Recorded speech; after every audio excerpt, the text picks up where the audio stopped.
So let me show you how to soak flour dairy-free for pancakes.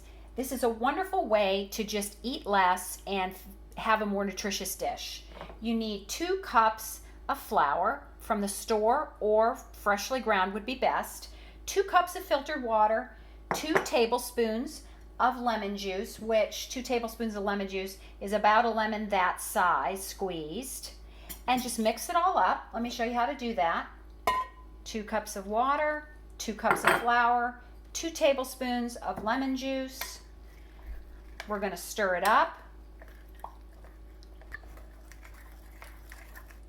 And when it's nicely mixed, you're going to cover it with a cloth and leave it on the counter for 8 hours or overnight.